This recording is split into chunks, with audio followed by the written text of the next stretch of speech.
Good morning, Keith Tebow from FRC Media. Thank you for joining me today. You know, we are speaking with the candidates that voters will see here in Fall River as they go to the polls on Municipal Preliminary Election Day, which is Tuesday, September 19th. I'm pleased to be joined today by City Councilor Andrew Raposo, who is seeking re-election to a second term in office. Councilor, thank you for joining me. Morning, How are you? Keith. Thank you. I'm well. So let me ask you, what's the first term been like for you? And, you know, what do you hope to accomplish if you're elected to a second term? First term has been great. It's really been a pleasure to serve the city and the citizens of Fall River. I've been very delighted to work closely with people, hearing about the issues that they have here in the city and being a part of that solution. You know, 2 years ago when I ran, really didn't have a gauge of where I would land, and thankfully I was elected. I'm blessed to be elected now. And now I look for a second term to continue some of that good work that we've been doing. But it's been a great experience overall. I spoke with you late in 2022. It was your first year in office. I asked you, what did you expect when you were running? What did you learn that first year? So let me just ask you again. Was it what you expected in terms of being a councilor? Yes and no. Yes, knowing some of the issues that were ahead of me and how I was going to be a part of that solution. No, because sometimes municipal government doesn't run as fast as you want it to. Sometimes you want a solution tomorrow, and it doesn't always work that way. So I've learned to gain a little bit more patience when it comes to that process. But I enjoy the process because you can really vet the suggestions and vet the different ideas that people have and that you have to really see what's best for the city, what's best for its constituents, and for all of us who live and love this place. So it's yes and no, but it's really been a good experience. It continues to be a good experience, and that's why I'm seeking re-election. Is there one issue that you want to focus on if you're elected to a second term? So I've continued to work. One of the niches I've kind of found is arts and culture. And I've really found that can really be the heartbeat of a city. When you look at other places and you look at what they offer, arts and culture are very important, and I think it directly connects to tourism. So I've been very involved with collaborating with those individuals to seek either additional funding or just being an advocate for it. I know recently I worked with FRAC to secure some ARPA funding from Bristol County through the council to support their programs and also help artists on the ground who we all know were affected by COVID-19 and the lack of opportunities. So that grant funding will really help that move forward. And I really think it connects to beautifying the city and keeping it clean. Again, when you go through Fall River, you want to see a beautiful city. You want to see something that's vibrant. You want to see something that's clean. And I think those pieces I want to continue working on as we move forward and hopefully into a second term in office. You know, the mayor is the administrator of the city and works with the city council. City council is the legislative body. But a lot of issues come up every election cycle. Education, public safety. You know, being in there for a year, what role can a city council actually play? Let's focus on public safety first. What role can a city council play in terms of improving public safety, other than improving budgets? Yeah, I think my biggest role as a legislator is also being an advocate and communicating from what we hear on the ground from constituents in the city. And when it came to public safety, for example, there's always been a concern of lack of police and lack of funding and just overall safety. So when we go into these conversations about budgets, for example, how can we best allocate budgets to support our public safety? May it be fire, may it be EMS, may it be police. And these discussions are very fruitful because we see what we really need. If it's police officers or the resources or the equipment they may need, that's been a good experience as well. And again, a lot of conversations, a lot of, well, what about this? Did you think about that? And that's kind of the awesome thing about being a council of 9, is that you'll have differing opinions and you'll have some opposition and some agreement, but at the end of the day, you work to get a collaboration and agree on what's best to help our city move forward. So that's been a pretty interesting process. What about education? Yeah, education. So I keep up on the school committee meetings, Right. being the liaison of the school committee and seeing some of the struggles that, as an educator myself, I know Right. we all face. Lack of teachers, lack of resources. The state obviously has put in some more additional money into the schools, which is great.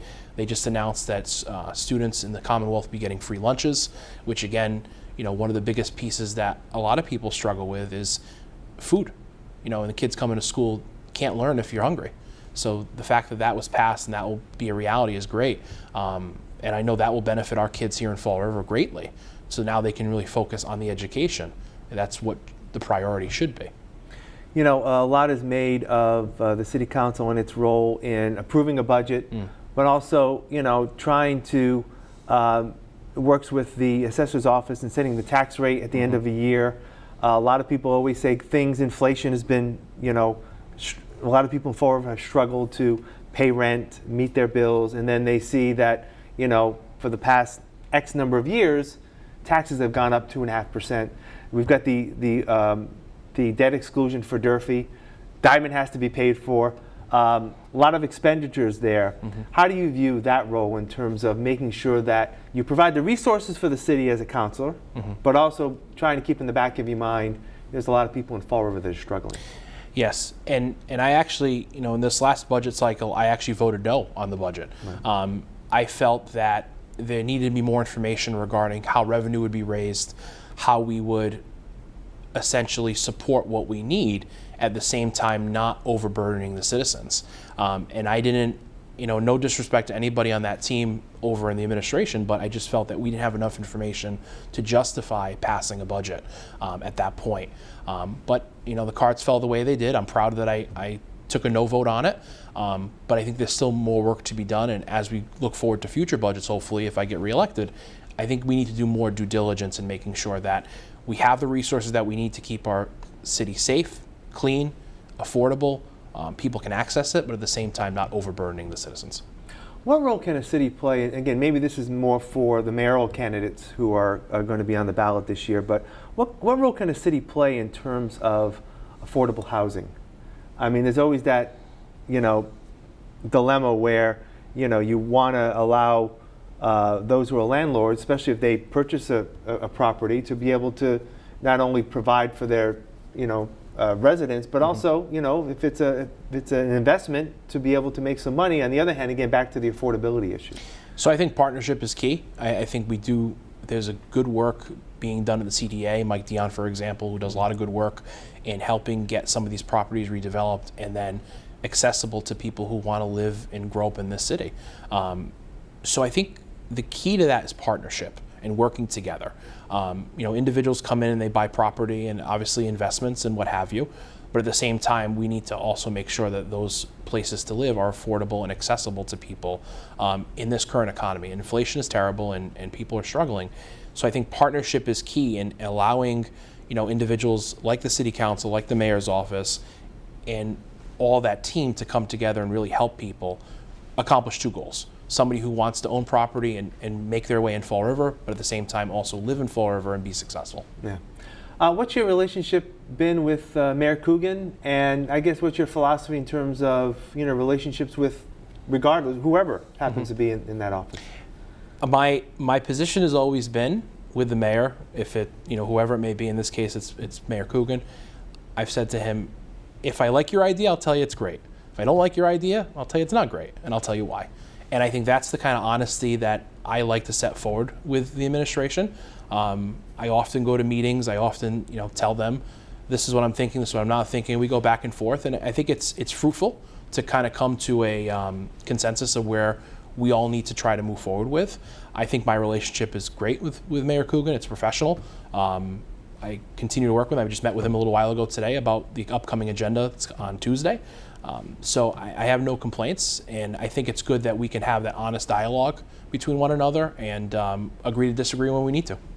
Final question that I'm asking all the candidates. When you're out and about meeting with voters or potential voters in Fall River, what do you tell them about yourself? And I guess, what is your pitch when you speak to them? So I don't really have a pitch, to be honest. Okay. I think it's just me. I mean, I often tell people, what you see is what you get, and I don't claim to be something I'm not. I am who I am, and I think that's been the biggest response from voters is that you said to us 2 years ago you would be who you are, and you're genuine, you're honest, you don't beat around the bush too much. If somebody asks you a question, you either answer it or you try to find the answer to the question they have. And I think that response has been great, and I think the 2 years that I've served have shown that. So far, the response to the re-election campaign has been very positive. I often see people all the time. I was putting signs up the other day with my dad, and people are thumbsing up and really excited that I'm rerunning. And again, if I'm blessed to be reelected, I think it'll be a good next 2 years to work on the city council. Councilor Andrew Raposo, thank you for joining me, and good luck on the 19th. Thank you, Keith. Appreciate it. Thank you for joining us here on FRC Media. I'm Keith Tebow. Please make a point to vote on preliminary election day, Tuesday, September 19th.